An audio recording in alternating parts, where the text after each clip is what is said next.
Hello everyone! Ito naman po ang inyong kusinera. Magluluto tayo ng healthy food. Ito ang ukoy kalabasa at hinaluan natin ng kohlrabi. Dito sa ating lamesa, ito ating mga sangkap. Yan, inihanda na natin.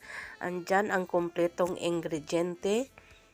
Ayan, ito siya ang ating cornstarch, ating onion, garlic, chili. Ang chili is optional lang po yan. May paprika, may itlog, may ginger, may flour. Ito ang shredded na ating kalabasa, shredded kohlrabi, at saka ang ating iba pang mga sangkap. Ayan ang mga pampalasa natin. Ang seasoning, depende po sa inyo kung anong seasoning ang gagamitin. Dito sa ating bowl, paghaluin natin lahat ng mga sangkap. Una natin ilagay ang ating kalabasa at saka ating shredded kohlrabi. Then isunod natin ang mga pampalasa. Ang paprika, onion, garlic, lahat na ilalagay natin dyan. Sa hindi pa nakasubscribe sa ating channel, just click the subscribe button and notification bell para ma-notify kayo lagi sa ating mga newly uploaded recipes and video. Ayan mga ka-OFW, at huwag din kalimutang magdasal palagi sa ating buong may kapal para lagi tayong gabayan sa ating pang-araw-araw na gawain. Ayan, ito hinahalo na natin, nilalagay natin ang ating iba't ibang mga sangkap. Haluin natin yan, tapos atin lang yan siyang masahiin or i-mix-mix para mag-well combined siya lahat. Lagay na natin ang ating mga garlic powder, chili powder, paprika, ating salt, pepper. Ayan. Ang ating seasoning. Ang ginamit ko dito is Thai soy sauce. Pwede kahit anong seasoning kung nais ano ang gusto ninyo sa inyong panglasa. Ayan, ito lang kasi ang available na seasoning sa ating kitchen, kaya yan ang ating gagamitin. Yan, ilagay lang natin yan siya lahat bago natin halo-haluin ang ating gagawing ukoy. Yan, tapos magsuot lang tayo ng gloves kasi pag kutsara lang hindi siya masyadong ma-mix. Ayan, kailangan talaga atin yan siyang kamayin. Yan, magsuot tayo ng gloves at ating kamayin, atin siyang halu-haluin para ma-well combine ang lasa ng ating gagawing ukoy. Ayan, trinay ko lang itong gagawin kung masarap ba siya ang kalabasa at saka ang kohlrabi na gagawing ukoy. Pero usually, diba, ginagawa natin kalabasa ukoy. Then, sa puntong ito, maglalagay tayo ng 2 itlog. Ang itlog is ang ating pampakapit sa ating gagawing ukoy. Ayan, mix-mix lang natin.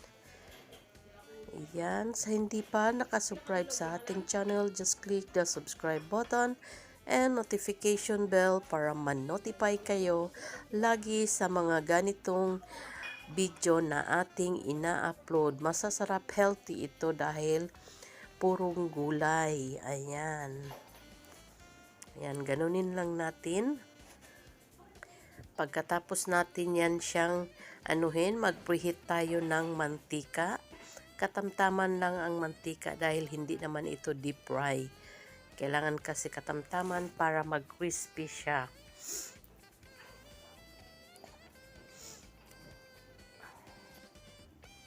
Ayan, dito sa ating kawali, maglagay tayo ng kunting mantika.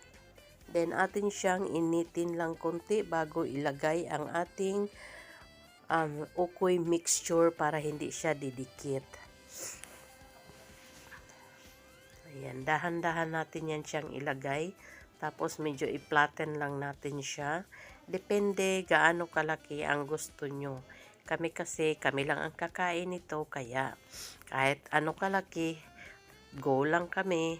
Ayan, para may ulam at mapapak lang tayong mga kasama. Ayan, kumusta kayo ulit saan mang sulok ng mundo, mga ka-OFW? Sa hindi pa nakasubscribe sa ating channel, just click the subscribe button and notification bell para ma-notify kayo sa ating mga newly uploaded recipe and video. Ayan, iluto lang natin ng mga 2 minutes per side hanggang mag-golden brown. Tapos, pag na-golden brown na, i-flip natin or ating iluto naman ang kabilang side. Ayan, o. Ganyan lang ang kulay niya. Hindi masyadong brown, mag-golden brown lang siya. Luto na yan siya sa loob dahil manipis lang naman ang ating nilagay na mixture. Tapos, gagawa tayo dito ng sausawan. Kahit anong sausawan, suka na may sili, or toyo na may sili. Ang ginamit ko dito is sweet chili sauce. Ang nilagay ko dito na sausawan is sweet chili sauce. Yung iba kong kasama ay gumamit ng suka at tsaka sili dahil gusto nila ng anghang. Yung iba naman kasi hindi kumakain na ang manghang. Kaya sweet chili sauce na lang ang nilagay ko.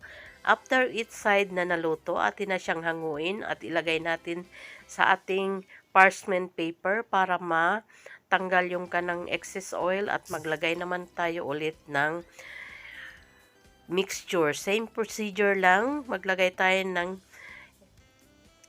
bawat takal-takal tapos lutuin natin ng mga 2 minutes each side hanggang mag-golden brown lang. Madali lang maluto ito. Ang ating crispy ukoy. Pag pang negosyo, kailangan pare-pareho ang size para hindi tayo malugi. Ito kasi kakainin lang dito, kaya ganyan lang ang paggagawa ng inyong kusinera. Ayan. Happy tummy na naman po ang ating mga kasamahan mamaya dahil nakapagluto naman tayo ng kakainin nila. Ayan, dahil malayo tayo sa ating pamilya, dapat sama-sama at magmahalan tayong mga ka-OFW. Ayan. Again, sa hindi pa nakasubscribe sa ating channel, just click the subscribe button and notification bell para ma-notify kayo sa ating mga newly uploaded recipe and video. Ayan na ang ating ukoy kalabasa. Masarap ito mga ka-OFW. Ayan. Pwede din tayong gumawa ng ukoy. Next time, gagawa ako ng ukoy papaya naman. Ayan. Na-flip na natin. Tapos, after natanggal, ito na ang ating finished product ng ukoy kalabasa. Yan, yummy, yummy. Ang ganda ng sausawan.